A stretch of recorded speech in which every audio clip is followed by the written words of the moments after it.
ছেলে নামাজে দাঁড়ায় গেছে, যুবক তো প্যান্ট এত নিচে পড়ছে, রুকুতে যখন গেছে তখন দেখি অর্ধেক খোলা, সেজদায় যখন গেছে তখন দেখি গোটাটাই খুলে গেছে। এই হচ্ছে অবস্থা। এগুলো কি? এগুলো করা যাবে না। সম্মানিত ভাইয়েরা, যুবকের ইবাদতের দাম কে দিবেন? আসতে বলবেন না, কে দিবেন? আল্লাহ দিবেন। অহংকার করা যাবে না। যে কোনো অহংকারী জাহান্নামের দিকে নিয়ে যাবে। লা তামশি ফিল আরদি মারহান ইন্নাকা লা তাখরিকাল আরদা ওয়া লা তাবলুগাল জিবালা তুলা। অহংকার করে চলো না, তোমার অহংকারের জমিন একটু ডাববে না, পাহাড়ের চেয়ে তুমি উঁচু হতে পারবে না। অহংকার একমাত্র কার জন্য বলুন? অহংকার কার জন্য? অহংকার একমাত্র আল্লাহর জন্য। এরকম করে কিছু কিছু লোক আছে দেখবেন, জ্ঞানের বড়াই করে, সেই জ্ঞানীকে ডাক দিয়ে বলছেন, কত বড় জ্ঞানী হয়েছ। নুন, ইয়াসিন, কফ, তাহা, কাফ, হা, ইয়া, আইন, সাদ, এই সমস্ত আয়াতগুলো দিয়ে দিলাম, কিয়ামত পর্যন্ত চেষ্টা করো এরকম করে এই সমস্ত আয়াতের কোন অর্থ তোমরা আবিষ্কার করতে পারবে না। যেরকম সুবহানাল্লাহ। আমার যে সমস্ত আয়াতের অর্থ আছে, এর নিগুড় তথ্য, এমন সুন্দর সম্বলিত তথ্য সমৃদ্ধ করে এমন কোন আয়াত তোমরা রচনা করতে পারবে না। তাও চ্যালেঞ্জ মানলেন, কে বলেন? قُلْ اجْتَمَعَتِ الْإِنسُ وَالْجِنُّ عَلَى أَن يَأْتُوا بِمِثْلِ هَذَا الْقُرْآنِ لَا يَأْتُونَ بِمِثْلِهِ وَلَوْ كَانَ بَعْضُهُمْ لِبَعْضٍ ظَهِيرًا। দুনিয়ার সমস্ত জিনেরা, ইনসানেরা যদি একত্রিত হয়ে কোরআনের মতো কোরআন যদি রচনা করতে যায়, কিয়ামত হয়ে যাবে, কেউ রচনা করতে পারবে না। কারণ এটা একমাত্র কার বাণী? আসতে বলবেন না, কার বাণী? আল্লাহ পাক আগে এরকম কসম করলেন, এমন একটা হরফের কসম করে আল্লাহ পাক আয়াত শুরু করে এরপরে বলছেন, ওয়াল কলমি ওয়া মা ইয়াসতুরুন। কলমের কসম, যা দিয়ে লেখা হয়, লেখার গুরুত্ব বেশি না বলার গুরুত্ব বেশি? বলেন, বলার গুরুত্ব না লেখার গুরুত্ব বেশি? লেখার গুরুত্বটা বেশি। লিখিত সংবিধান আর অলিখিত সংবিধান কখনো সমান হতে পারে না। আল্লাহ রাব্বুল আলামিন রোজাকে লিখিত আকারে ফরজ করেছেন, কিসাসকে লিখিত আকারে ফরজ করেছেন। কুতিবা আলাইকুমুল কিসাসু ওয়া হুয়া কুরহুন লাকুম عسى أن تكرهوا شيئا وهو خير لكم كتب عليكم الصيام كما كتب على الذين من قبلكم لعلكم تتقون। লিখিত আকারে তোমাদের জন্য কিসাসকে ফরজ করা হয়েছে। একজন মারবে, আরেক তাকেও মারা হবে। কেউ কারো চোখ কানা করলে তারও চোখ কানা করবে। কার হুকুম এটা? আল্লাহর হুকুম। এটাকে লিখিত আকারে আল্লাহ পাক পাশ করেছেন। সিয়ামকে লিখিত আকারে পাশ করেছেন। লেখার গুরুত্ব বেশি, এই জন্য আল্লাহ পাক কলমের কসম করলেন। কারণ লেখার গুরুত্ব এত বেশি, কারণ বিচারপতির চেয়ারে বসে ইচ্ছা করলে আলেমকে ফাঁসি দিতে পারে, খুনিকে মুক্তি দিতে পারে। এমন ঠিক হয় না? এমন ঠিক হচ্ছে। এখানে কয়েল লাগাইছে নাকি? এই কয়েল দিন না, কয়েল তো কষ্টকর, কয়েলটা সরাই দেন। মশা লাগুক তাও ভালো, কিন্তু কয়েলটা খুব কষ্টের। বিড়ির গন্ধ তো অনেকে ভালো লাগে হয়তো বা, যারা বিড়ি খায় তাদের বুড়ো যে কেমনে থাকে আল্লাহ জানে, আমার বুঝে আসে না। এই শীতের ভিতরে বিড়ির পরিমাণ কম না বেশি? ওরে বাপরে বাপ, মানে যে ধোঁয়া ইটের ভাটা ফেল আছে না কিছু কিছু। 80 বছরের বুড়া মানুষ, ইরে বাপরে বাপ, যে টানা টানে, হুজুর না টানলে মাথা ঠিক থাকে না। এই জন্য আমি এটার নাম দিয়েছি ঊর্ধ্বচাপ। মানে মাথার দিকে চাপ, তো এটা ঊর্ধ্বচাপ, মানে মাথা নাকি মানে ঠিক থাকে না না খাইলে পরে। আমার কথা কি বুঝতে কষ্ট হচ্ছে আপনাদের? আমি কি আলোচনা করতেছি, যে আলোচনা যে করতেছি কোনো কষ্ট হচ্ছে না তো? সবাই বুঝতে পারছেন? আচ্ছা, বলি আলহামদুলিল্লাহ। তাহলে কলমের খোঁচা দিয়া ফাঁসির আসামি বেকসুর খালাস পায়, আর আল্লাহর ওলিদেরকে ফাঁসির মঞ্চে ঝুলানো হয়। তোমরা লিখতে থাকো, আসল বিচারপতি কে? আসতে বলবেন, আসল বিচারপতি কে? আল্লাহ পাক। কিয়ামতের দিন আল্লাহ রাব্বুল আলামিন 7 শ্রেণীকে আরশের ছায়ার নিচে স্থান দিবেন। কয় শ্রেণী? 7 শ্রেণী। সময় তো শেষ হয়ে গেল, ঠিক আর করবেন কখন? আচ্ছা, 7 শ্রেণীকে আরশের ছায়ার নিচে স্থান দিবেন। এর মধ্যে 1 নম্বর শ্রেণী, আল্লাহ পাক আলেমকে বললেন না, হাফেজকে বললেন না, শহীদকে বললেন না। 1 নম্বর শ্রেণী যাকে বলা হলো ইমামুন আদিলুন, ন্যায় বিচারপতি, যে কলমের খোঁচা দিয়া রায়টা লেখে। তাহলে বিচারপতির দাম আল্লাহর কাছে কম না বেশি? আসতে বলবেন না, কম না বেশি? এই হাদিসটা আমি একদিন বলতেছিলাম, আমার পাশে বসে ছিলেন একজন ডিস্ট্রিক্ট জজ। একজন জজ বসা ছিলেন, আমি দেখি তার চোখের দিকে তাকায় তার চোখের কোনা বেয়ে বেয়ে টপ টপ করে পানি পড়ছে। আমি তাকে বললাম, স্যার আপনি কাঁদেন কেন? তিনি বলছেন, আল্লাহ আমাকে এই দেশে এই দায়িত্ব দিল কেন? উনি ওনার এতটুকু কথাতে বুঝায় দিলেন, হুজুর আমরা চেয়ারে বসে থাকি ঠিক, কিন্তু আমাদের পিছনে বন্দুকের নল তাক করে লাগানো আছে। সম্মানিত ভাইরা, হয়তো বা ক্ষমতার দাপট দেখিয়ে ক্ষমতায় থাকা যায়, কিন্তু টিকসই হওয়া যায় না। ফেরাউন টিকতে চেয়েছিল, ফেরাউন টিকসই হতে পেরেছে? নমরুদ চেয়েছিল, পেরেছে? আবু জেহেল চেয়েছিল, পেরেছে? পারবে না। ফেরাউন অনেক ষড়যন্ত্র করেছিল, টিকতে পারেনি। মুসা আলাইহিস সালামের জন্ম হয় নাই, জন্মের পূর্বেই মাস্টার প্ল্যান নিল, যত ছেলে সন্তান সবগুলোকে জবাই করো, মেয়ে সন্তানগুলোকে জীবিত রাখো। আইন পাশের সাইজ দেখেন, আইনের সাইজটা দেখেন। মুসার জন্য ঠেকাতে হবে, ছেলে সন্তান জবাই কর, মেয়ে সন্তান জীবিত রাখ। পায়ে কেড়ে ধরে 40,000 শিশুকে হত্যা করা হলো, মার পেট থেকে বের করে নিয়ে। আল্লাহ বললেন, ফেরাউন তুই আমার মুসাকে মেরে ফেলবি, অসম্ভব। আমার মুসাকে নিরাপদে তার মার পেট থেকে, উদর থেকে বের করে তোর বাড়ির ভাত কাপড় চোপড় খাওয়ায় বড় করবো, যা। যেরকম সুবহানাল্লাহ। এই ক্ষমতা কার? আসতে বলবেন না, এই ক্ষমতা কার? আল্লাহ পাক। আল্লাহ করেন নাই? আল্লাহ করেন নাই? করেছেন। সন্তান পেটে, মা টেনশন করছেন, আল্লাহ ফেরাউনের লোকজন তো হাজির, কি করা যায়? আল্লাহই দিয়ে দিলেন, وأوحينا إلى أم موسى أن أرضعيه فإن خفت عليه فألقيه في اليم ولا تخافي ولا تحزني। হে মুসার মা, টেনশন করো না, সন্তান নিয়ে তোমার যদি আশঙ্কা হয়, ডেলিভারি হয়ে যাক, ডেলিভারি হয়ে যাওয়ার পর আস্তে করে কাঠের বাক্সে ভাসায় দিবা, তোমার সন্তান নিরাপদে থাকবে, আমি তোমার সন্তানকে তোমার কোলে আবার উঠাইয়া দেব। ভাসিয়ে দেওয়া হলো ছোট খালাম্মা, ছোট বোনকে, সঙ্গে নদীর তীর হেসে গেছে, তাকে বলা হলো তুমি যাও, দেখো তো সেই কাঠের বাক্সটা কোথায় গিয়ে পৌঁছে। কাঠের বাক্স ভাসতে ভাসতে যায়া এমন জায়গায় গিয়ে থামলো যেখানে ফেরাউনের বাড়ি। এমন জায়গায় ভিড় জমলো যেখানে ফেরাউন পত্নী আসিয়া গোসল করার জন্য ঘাটে নেমেছেন। দেখতে পেলেন সুন্দর একটা কাঠের বাক্স। দেখেই তিনি বললেন, রাজকর্মচারী কি দেখো তো কি আছে। খোলার জন্য চেষ্টা করে, কেউ খুলতে পারে না। আসিয়া যখন হাতটা লাগালেন, এমনি অটোমেটিক মুখটা খুলে গেল।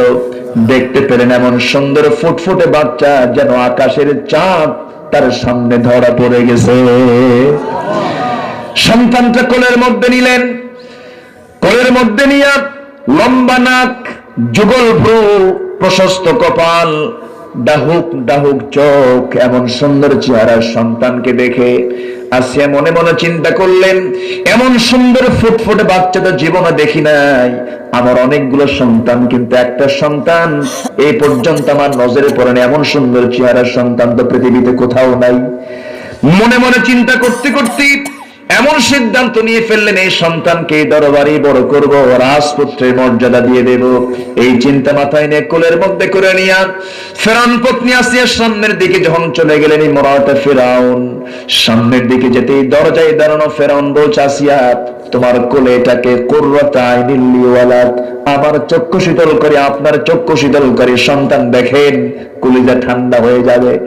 ফেরাউন যখন মুসা আলাইহিস সালাতু ওয়াস সালাম নবজাতকের চেহারার দিকে তাকাইছে, এমন সুন্দর ফুটফুটে চেহারার সন্তান, ফেরাউন মনে মনে চিন্তা করতেছে, এটাই বুঝে মুসা হবে। আমার কথা কি বুঝতেছেন? আজকের সমাজেও যারা আলেমদেরকে নিয়ে এত নাচানাচি করতেছে, এরা ভাবতেছে এরাই আমাদের ক্ষমতাচ্যুত করবে। আমার কথা কি বুঝতেছেন? মুসা আলাইহিস সালাতু ওয়াস সালামকে দেখে অনুমান করতেছে ফেরাউন। এবার বলতেছে, আসিয়া শোনো, হাজার হাজার সন্তানকে আমি আইন পাশ করে হত্যা করলাম, যার জন্ম ঠেকানোর জন্য, যাকে হত্যা করার জন্য। আমার তো মনে হয় সেই মুসা আমার ঘরের মধ্যে ঢুকে পড়তেছে। আসিয়া বলছেন, আমার স্বামী মুসা কি সব জায়গায় কি ঘোরাফেরা করে নাকি? আপনি কি সবাই কি মুসা ভাববেন নাকি? এই সন্তানটা এই দরবারে আমি আপনার চোখের সামনে বড় করব। আমার ভাষা আপনার ভাষা, আমার কথা আপনার কথা শিখবে, আমার স্বভাব আপনার স্বভাবের মধ্যে চলে আসবে। এই সন্তান কখনো আপনার শত্রু হবে না। আমার বন্ধুগণ, নেতা যত বড় হোক না কেন, বইয়ের কাছে কায়েত। বইয়ের কাছে কি? হুজুর যত বড় হোক না কেন, বইয়ের কাছে হুজুর গিরি খাটে না। তুমি কয় নাম্বার হুজুর আমার জানা আছে? যা, আমার কথা কি বুঝতেছেন? তবে একজন লোকের হুজুরগিরি খেটেছে বইয়ের কাছে, তিনি হচ্ছেন মুহাম্মদুর রাসূলুল্লাহ। একটু পরে আসতেছি, নবীর চরিত্র নিয়ে কথা বলবো, তো একটু পরে আসতেছি, আসবো, জোরে বলি ইনশাআল্লাহ। রাত তো পাইছি একটা। হবিগঞ্জে আমি এসেছিলাম অনেক আগে, আজ থেকে 11 বছর আগে, কোথায় যেন আসছিলাম আমার মনে নাই, তো আমি এসেছিলাম।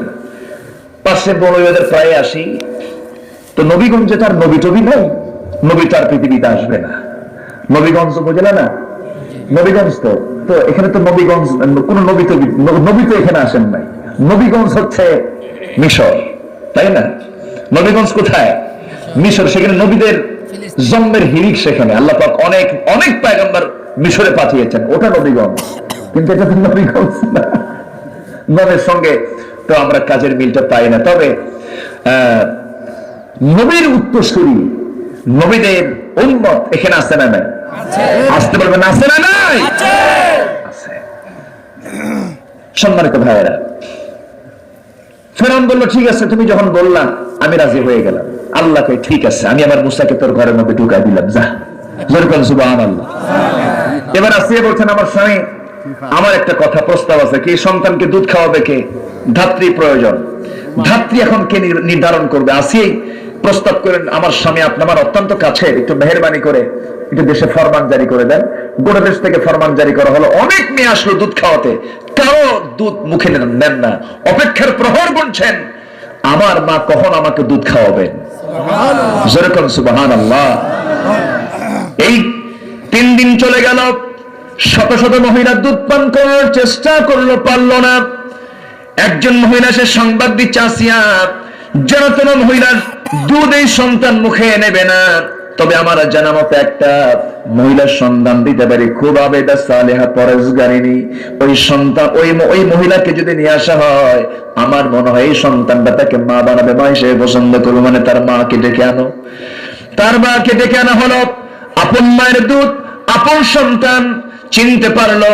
স্তনটা মুখের মধ্যে নিয়ে যখন খাওয়া শুরু করে দিলেন, মুসা আলাইহিস সালাতু ওয়াস সালাম, আসিয়ার মুখে হাসির ঝিলিক দেখা দিল। আসিয়া বলছে, শোনো, এই সন্তান এতগুলো মহিলাকে কারো দুধ সে মুখে নেয় নাই, তোমাকে যখন মা বানিয়ে নিয়েছে, আমি কিন্তু তোমাকে 2 বছর এই দরবার ছেড়ে যেতে দেব না। মুসার মা মনে মনে কানেতে এটাই চাই। সন্তান দুধ পান করা শুরু করে দিল। এবার আসিয়া বলছে, শোনো, আমি তোমাকে এমনি এমনি রাখবো না। প্রত্যেক মাসে সবচাইতে বেশি বেতন তোমাকে দিয়ে দেব, যত কর্মকর্তার বেতন আমরা বহন করে সবচেয়ে বেশি বেতন তোমার জন্য হবে।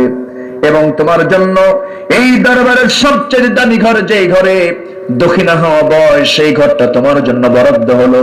আল্লাহ বলছেন, ফেরাউন রে, আমার মুসাকে তুই মারবি, তোর বাড়ির 1 নম্বর রুম দখল। কয় নম্বর রুম দখল? 1 নম্বর রুম দখল। আর মুসা তার মায়ের দুধ খাবে, আর মাসে মাসে তোর পকেট থেকে টাকা খসাবে। আল্লাহু আকবার। কে বাঁচান? আসতে বলবেন না, কে বাঁচান? আল্লাহ বাঁচান। 10 বছর বয়স হলো। বয়স হলো কত বছর? 10 বছর। একদিন ফেরাউন আনুষ্ঠানিকভাবে ঘোষণা করলো, আনা রাব্বুকুমুল আলা, সবচেয়ে বড় রব আমি ফেরাউন। যেরকম নাউযুবিল্লাহ। জনগণ বলল, ঠিক আছে, আপনি যদি রব হন তাহলে আমাদের কিছু খাওয়া দেন। খাওয়ার জন্য কিছু নেতার কর্মী আছে না নাই? আমার দেশে আছে না নাই? খালি কামড়া কামড়ি, কুত্তা গ্রুপ, শিয়াল গ্রুপ, একই দলের মধ্যে দলীয় কোন্দল আছে না নাই? ওরাই কামড়া কামড়ি করে, জনগণ পায় কখন? কি অবস্থা! সম্মানিত ভাইয়েরা, সম্মানিত বন্ধুগণ, জনগণ বলল আমাদের খাওয়া দেন। ফেরাউন বলল, ঠিক আছে, অমুক দিন তোমরা আসো, 3000 লোকের জন্য আমি আয়োজন করব। 3000 লোকজন চলে আসলো। 3000 লোকের জন্য পৃথক করে 3000 প্লেট রেডি করে সবার জন্য স্পেশাল একটা করে ভাজা ছাগল দেওয়া হলো। সব বসে গেছে ভাজা ছাগল নিয়ে। ফেরাউন বসে গেছে তার রাজ সিংহাসনে, তার সামনে একটা ভাজা ছাগল। পাশে বসেছেন মুসা আলাইহিস সালাতু ওয়াস সালাম, তার সামনে একটা ভাজা ছাগল। জনগণ বলল, হে আমাদের রব, আপনি খাওয়া শুরু করুন। ফেরাউন বলল, না, আমি আগে খাবো না, আমার পালিত পুত্র আগে খাওয়া শুরু করবে। হে আমার পালিত পুত্র, তুমি খাওয়া শুরু করো। মুসা আলাইহিস সালাম মনে মনে চিন্তা করে, হাই রে রব রে, ছাগল খাওয়ার রব।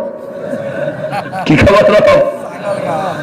তিনি করলেন কি, তার নখটা, শাহাদাত আঙ্গুলিটা নখের মানে কানের, ছাগলের কানের ভিতরে ঢুকায় দিলেন, টান মারবেন। কিন্তু টান মেরেছেন ঠিকই, আল্লাহর কি কুদরত, ছাগলটা টান মারার সঙ্গে সঙ্গে তাজা হয়ে পেট থেকে মারছে দৌড়। যখন দৌড় মারছে, একটা দৌড় মারলেও হতো, একটা আওয়াজ দিয়েছে, সে আওয়াজে 3000 ছাগল পেট থেকে উঠে দৌড়। এই অবস্থা যখন সৃষ্টি হয়ে গেল, ফেরাউন এই দৃশ্য দেখল। জনগণ বলল, ফেরাউন তুমি আমাদের কেমন রব? তুমি দিলা ভাজা ছাগল, তোমার ছেলে বানায় দিল তাজা ছাগল, তোমার চাইতে তোমার ছেলেই তো বড় হয়ে গেছে। ফেরাউন মনে মনে কয়, বুঝতে পারছে এটা মুসা ছাড়া কেউ না। যেরকম আল্লাহু আকবার। মাঝখানে আরেকটা ঘটে গেছে, তাফসীরে এসেছে, 2 বছর যখন তার বয়স, কোনদিন 2 বছরে ফেরাউন একটাবারের জন্য মুসাকে কোলে নেয়নি, কারণ সন্দেহ তো আছে। আসি একদিন বলেন, আপনি এত ভীতু, এই ছোট বাচ্চাকে আপনি সন্দেহ করেন, একটা দয়া মায় আপনার ভিতরে নেই, সন্দেহ একদিন কোলেও তো নিলেন না। আচ্ছা ঠিক আছে, কোলে দাও। কোলের মধ্যে নিয়া নতুন কোল, আবার ফেরাউন, এইদিকে মুসা, বুঝতেছেন তো? কোলের মধ্যে উঠে ফেরাউন করলো কি, চুমো খাওয়ার জন্য উদ্যত হচ্ছে, বারবার ঠোঁটের গালের দিকে ঠোঁট আগায় দেয়। কিন্তু ঠোঁট যখন আগায় দেয়, তখন তিনি ওনার মুখটা ফিরায় নেন। বারবার যখন চেষ্টা করে, এবার শরীরে সেরি কায়দায় জোর করে মাথা ধরে যখন চুমো খেতে নিয়েছে, আস্তে করে ডান হাতটা বের করে মারছে থাপ্পড়। এক থাপ্পড়ে শীত হয়ে পড়ে গেছে। ফেরাউন কয়, আসিয়া শোনো, এটা যে আল্লাহর নবী, এতে কোনো সন্দেহ নাই। কেন? ওর থাপ্পড়ে ওইটা প্রমাণ করে। আমি ওকে বাঁচাবো না, আমি অবশ্যই হামানকে ডাকবো, ওকে আমি আজকে জাল্লাদ দিয়ে শেষ করবো। কেন? থাপ্পড় মারছে। এবার আসিয়া বলছেন, আমার স্বামী, জনগণ যদি জানে যে আপনি ছোট্ট বাচ্চার থাপ্পড় খেয়ে শীত হয়ে পড়েন, তবে আপনার মান সম্মান কিচ্ছু থাকবে না। ফেরাউন কয়, তাই তো, তুমি এই কথা কারো কইও না। আল্লাহ কয়, ঠিক আছে। জোরে কোন সুবহানাল্লাহ। কে বাঁচান? আসতে বলবেন না, কে বাঁচান? আল্লাহ বাঁচান। এখন এই ছাগলগুলো তাজা হয়ে মারছে দৌড়, এদিকে তো পেটে তো খাবার নাই। তো এই সমস্ত কর্মীরা তো পেট না ঠিক থাকলে এদের মন মেজাজ ঠিক থাকে না। এরকম কর্মী এখনো আছে না নাই? আছে না নাই? খালি কামড়া কামড়ি, বয়স্ক ভাতার টাকা শুদ্ধ মেরে খায়, কাবিখার টাকা মেরে খায়, জনগণের প্রজেক্টের টাকা মেরে খাওয়া নেতা আছে না নাই? আমরা সাতটা বেটা করি, ওদের কোন মূল্য দেব না আমরা। জনগণ ঠিক কিনা? এই দেশে কম বৈদেশিক সাহায্য আসে নাই, সব 75% চলে গেছে নেতাদের পকেটে।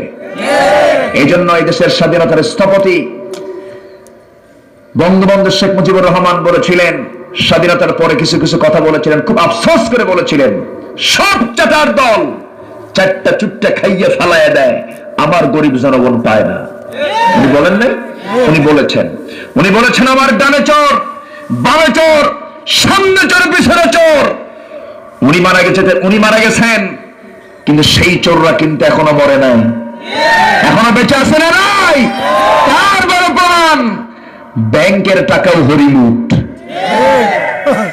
সম্মানিত ভাইয়েরা, সম্মানিত বন্ধুগণ, কথা তো অনেক থাকে এক রাতে, সব কথা বলি কেমনে, একটু একটু করে ইঙ্গিত দিয়ে আমি সামনের দিকে এগোতে চাই। মুসা আলাইহিস সালাতু ওয়াস সালামের একটু প্রেক্ষাপট যখন আসলো একটু বলে ফেলি। তো উনি এই অবস্থা দেখে দৌড় মেরে আসিয়ার কোলে গিয়ে বলছে, আম্মা কাম সারছে, কি ভাজা ছাগল তাজা হয়ে গেছে। এবার ফেরাউন এসে বলছে, আসিয়া শোনো, আমি আজকে সর্বনা নিশ্চিত এটা আল্লাহর নবী যারা কেউ না। কেন? সেদিন তুমি দরিয়া থেকে কুড়ে এনেছিলাম, সেই দিন টের পাইছি 4 আনা, আর যেদিন থাপ্পড় খাইছিলাম সেদিন টের পাইছি 8 আনা আল্লাহর নবী। আজকে ভাজা ছাগল তাজা বানাইছে, আজকে নিশ্চিত 16 আনা আল্লাহর পয়গম্বর মুসা ছাড়া এটা কেউ না। কেন? মরা ছাগল তাজা করছে। আসিয়া বলছেন, আমার স্বামী একটু ভেবে দেখেন, পৃথিবীতে এমন কোন সন্তান কি আপনি পাবেন যেই সন্তানটা কোন মরা প্রাণীর কান ধরে টান দিলে তাজা হয়? কেন? তাহলে এই সন্তানটার খারাপ গুণ না ভালো গুণ? চুপ করে আছে ফেরাউন। এবার আসিয়া বলছেন, শোনেন, অন্তত এই সন্তানটা কারো জীবন উপকার না করতে পারলেও আমাদের উপকার করবে কেমনে? আমার মৃত্যু হবে, আপনারও মৃত্যু হবে। বিশেষ করে আপনি ফেরাউন, আপনি একদিন যখন মরে যাবেন, মরা লাশ হয়ে যখন সামনে শুয়ে থাকবেন, মরা লাশ হয়ে পড়ে থাকবেন, সেই সময় এই সন্তানটা আপনার পাশে আস্তে করে আপনার মরা কান ধরে টান দেবে, আপনিও তাজা হবেন। ফেরাউন কয়, তাই তো, আমি একদিন মরে যাব, আমার মরা কান ধরে টান দেবে, আমি কাছে হব, অতএব ও বাসুক। আল্লাহ কই, ঠিক আছে। আমার কথা কি বুঝতেছেন? রাখে আল্লাহ, মারে আল্লাহ, রাখে কে? সব কার খেলা? আজকে সব কার খেলা? আল্লাহর খেলা। অনেক লম্বা কথা। আল্লাহ পাক আমার নবীর পরে সবচেয়ে বেশি নাম যার নিয়েছেন তিনি হচ্ছেন মুসা আলাইহিস সালাতু ওয়াস সালাম। কোরআনের ভিতরে যেরকম সুবহানাল্লাহ, অনেক কথা তার এই কিতাবের ভিতরে আল্লাহ পাক কোট করে দিয়েছেন। তো বলবো আমরা আস্তে আস্তে। তো তার এই 10 বছর বয়স কেবল হলো, বিয়ে করবেন, তারপরে ফেরাউনের সঙ্গে টক্কর হবে, অনেক লম্বা লম্বা কথা আছে। সামনের দিকে আবার এগিয়ে যাব, একটু এদিকে আমরা আগাই। কলম দিয়ে কি করা হয়? লেখা হয়। আল্লাহ পাক কলমের কসমকে খেয়ে বলতেছেন, হে রাসূল, আপনাকে যে যা বলে বলুক, আপনার মন খারাপ করার কোনো দরকার নয়, আপনার মন খারাপ করার কোনো কারণ নাই, আপনি পাগল নন, এই ঘোষণা আমি আল্লাহ দিয়ে দিলাম। যেরকম সুবহানাল্লাহ। রাসূলকে বলা হয়েছে গণক। কি বলা হয়েছে? গণক। আবু জেহেল হাতের মধ্যে এক জিনিস নিয়ে একদিন বলে, মোহাম্মদ বলো তো আমার হাতের মধ্যে কি আছে? রাসূল বলে, আপনি ছুঁয়ে দিয়েছেন হাতের মধ্যে, আমি বলবো কেমনে? আবু জেহেল বলে, তাহলে তুমি আল্লাহর নবী হও কেমনে? এমন চ্যালেঞ্জ যখন দিয়ে দিল, জিবরাইল বললেন, হে রাসূল, আপনি বলে দেন ওর হাতের মধ্যে অমুক জিনিসটা আছে। রাসূল বলে দিলেন। রাসূল বলে দেওয়ার সঙ্গে সঙ্গে আবু জেহেল বলে ফেলল, মুহাম্মদ, আমি রেখে দিয়েছি তোমার চোখের আড়ালে হাতের মধ্যে, তুমি জানলে কেমনে? রাসূল বললেন, চাচা, এই জন্যই তো আমি আল্লাহর পয়গম্বর। আবু জেহেল বলে, মুহাম্মদ, তুমি তো গণক। যেরকম নাউযুবিল্লাহ। হেদায়েতের মালিকটা কে? আসতে বলে, হেদায়েতের মালিক কে? আল্লাহ পাক। আবু জেহেল একদিন লাত, মানাত, উজ্জা মূর্তিগুলোর সামনে দাঁড়িয়ে প্রণাম করছে, উপাসনা করছে, আরাধনা করছে। রাসূল বলেন, চাচা, যে মূর্তির আপনি পূজা করেন সেই মূর্তিতে কোনো কথাই বলতে পারে না, তার পূজা করে লাভটা কি? আপনি এগুলো পূজা বাদ দিয়ে আপনি এক আল্লাহতে বিশ্বাসী হয়ে যান, আপনি তো বুঝেন, আপনি তো জানেন। আবু জেহেল বলে, মোহাম্মদ শোন, আমারে বুঝ দিও না, আমি লাত মানত উজ্জা বাদ দেবো না, আমার বাপ করে গেছে, আমিও করে যাব। এরকম জাতীয় লোক এখনো আছে না নাই? এমন জাতীয় লোক এখন আছে না নাই? বাপ চুরি করছে, আমারও চুরি করতে হবে, এরকম আছে না নাই? আছে না, এটা করা যাবে না। ভুল আমার বাপ করতে পারেন, আমি কি ভুল করব? না। আবু জেহেল বলল, মুহাম্মদ, আমার বেশি নসিহত দিও না, আমি লাত মানত ছাড়বো না। রাসূল বলেন, চাচা যে মূর্তির আপনি পূজা করেন ওই মূর্তির জবান থেকে যদি বের হয় আমি আল্লাহর নবী, আপনি কি ইসলাম কবুল করবেন? আবু জেহেল কয়, মোহাম্মদ তোমার কি মাথা খারাপ নাকি? ওই মূর্তি কথা কয়। দেখেন বোঝে কিনা, বোঝে কিনা, বোঝে কিনা, বোঝে। রাসূল বলেন, যদি বলে অসম্ভব, ওই মূর্তির মুখ থেকে কোনোদিন কথা বের হবে না, কারণ ওই মূর্তি আমি নিজের হাতে বানাইছি, ওর পেছনে কি আছে বাঁশ ঢুকাইছি তাও জানি আমি, অতএব ওই মূর্তি কথা কবে না। রাসূল বললেন, যদি বলে, যদি সাক্ষ্য দেয় আমি আল্লাহর নবী, আপনি কি ইসলাম কবুল করবেন? আবু জেহেল বলে, মোহাম্মদ শোনো, যদি এমনটা হয় আমি কেন তোমার চাচি শুদ্ধ ইসলাম কবুল করব? আমার নবীজি শুধু নখটা উঁচু করলেন, নখটা উঁচু করে শুধু ধরে থাকলেন, মূর্তির নিষ্প্রাণ জবান থেকে বের হয়ে আসলো। কারণ নবীর নখের পাওয়ার আছে না নাই? আমার নবীর নখের পাওয়ারে আকাশের চাঁদ দ্বিখণ্ডন হয়েছে কার ইঙ্গিতে? আসতে বলবেন না, কার ইঙ্গিতে?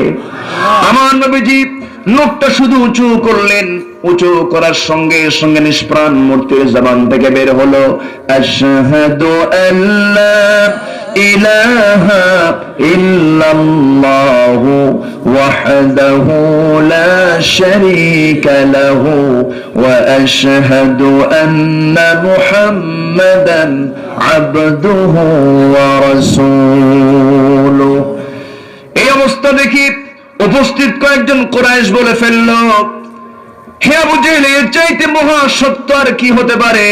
আমরা তো আর ভুল পথে থাকতে রাজি নই, তুমি যদি কালেমা নাও পড়ো। আমরা পড়লাম লা ইলাহা ইল্লাল্লাহু মুহাম্মাদুর রাসূলুল্লাহ সাল্লাল্লাহু আলাইহি ওয়াসাল্লাম।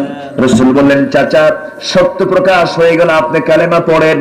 আবু জেহেল বলে, মোহাম্মদ তুমি তো জাদুঘর, তুমি কি জাদুঘর? রাসূলকে গণক বলা হলো, জাদুঘর বলা হলো। রাসূল তেলাওয়াত করেন কোরআন ঘরে বসে বসে। আবু জেহেলের ঘর আর আমার নবীর ঘর কি দূরে না পাশাপাশি? দূরে না পাশাপাশি? রাসূল তেলাওয়াত করেন, আবু জেহেল তার শ্রোতা হয়ে লুকোচুরি করে ঘরের কোনায় দাঁড়িয়ে দাঁড়িয়ে গোটা রাত কোরআন তেলাওয়াত করেন রাসূল, আর আবু জেহেল দাঁড়িয়ে দাঁড়িয়ে ঘরের কোনায় শোনে গোটা রাত ব্যাপী। এত মনোযোগ দিয়ে শোনে যে সকাল হয়ে গেছে কখন টের পায় নাই। হঠাৎ করে একদিন ওই কোণা থেকে আরো কয়েকজন কাফের, সেই সমস্ত কাফের মুগীরা, তারপরে কি বলে আবু জেহেলের যে সমস্ত সাঙ্গপাঙ্গরা, সব সাঙ্গপাঙ্গ এক জায়গায় হয়ে বলতেছে, আবু সুফিয়ান, আবু লাহাব, উতবা, শাইবা, মুগীরা সবগুলো একসঙ্গে দাঁড়ায় বলতেছে, আবু জেহেল তুই কোনায় দাঁড়া থেকে কি করিস? আবু জেহেলকে তোরা কি করিস? মানে সব কোরআন শুনতেছে। যেরকম আল্লাহু আকবার। কোরআনের মজা আছে না নাই? কোরআনের মজা আছে না নাই? আছে। সঙ্গে সঙ্গে আবু জেহেল বলল, শোনো, দোষ আমাদের দুজনেরই, উভয়েরই দোষ। কোরআনের ভিতরে যে মজা আছে এই জন্যই তো আমরা শুনি, কিন্তু এই মজা আমরা যদি পাই তাহলে তো সাধারণ মানুষও পাবে। অতএব আজকের থেকে আমরা নিজেরাও শুনবো না, আমরা বলে ফেলবো মুহাম্মাদের এই সমস্ত কথাগুলো ভিত্তিহীন, মুহাম্মদ কবি হয়ে গেছে। যেরকম নাউজুবিল্লাহ, যেরকম নাউজুবিল্লাহ। তাহলে রাসূলকে বলা হলো গণক, জাদুঘর, কবি। আল্লাহ বলেন, ওমা আল্লামনাহু শি'রা ওয়া মা ইয়ানবাগী লা। আমি আমার রাসূলকে কোনো কবিতার শিক্ষা দেই না যে তিনি কবি হবেন, তিনি সাহিত্যিক হবেন, বরং এটা জিকির কার? আল্লাহ। এটা জিকিরটা কার? আল্লাহ। এটা হচ্ছে জিকির। এটা কি জিকির? কোরআন তেলাওয়াতের চেয়ে শ্রেষ্ঠ জিকির আর কিছু আছে? কিন্তু আমার দেশে কোরআন তেলাওয়াতের জিকির বেশি না লাফালাফি বেশি? এলাকায় আছে নাকি? আছে জিকির এরকম? আছে। জিকির করতে করতে পায়জামা থাকে না, জিকির করতে করতে লাভের আম গাছে ওঠে, জাম গাছে ওঠে, ভুল করে বড়ই গাছে জড়ে না, বড়ই গাছে কাটা আছে, হুঁশ ঠিকই আছে। এরকম শয়তান মার্কা কিছু লোক আছে না নাই? আছে। ওরা নামাজও পড়ে না। নামাজের জন্য বললে বলা হয়, আমার পীর সাহেব নামাজ পড়তে মানা করেছেন। কেন? আমার পীর সাহেব বলেছেন, বছরে একবার গরু পাঠাবি, তোর নামাজ মাফ। যে লোকটা কোন ভন্ডের দরবারে গরু পাঠায় সে আরেক গরু, ঠিক কিনা? এরকম কিছু ভন্ডামি আমার দেশে আছে না নাই? এদের সংখ্যাও কিন্তু কম না, এদের সংখ্যা অনেক। শাহজালাল ইয়ামানি শুয়ে আছেন সিলেটের মাটিতে, ইয়েমেনি কেন বলা হয়? ইয়েমেন থেকে তিনি এসেছেন। সেই ইয়েমেন থেকে কত নদী, কত পাহাড়, কত পর্বত পাড়ি দিয়া তিনি এখানে এসে রাজা গৌর গোবিন্দের বিরুদ্ধে মোকাবেলা করে কালিয়ার পতাকা তিনি উড্ডীন করেছেন। নিঃসন্দেহে তিনি আল্লাহর ওলি। সেই কবরের পাশে কিছু কিছু ভণ্ড বসে থাকে, আছে না নাই? আছে না নাই? সে মোষ গুলো কি এইরকম বাগানো মোষ, 2-3 ইঞ্চি মোটা মোষ।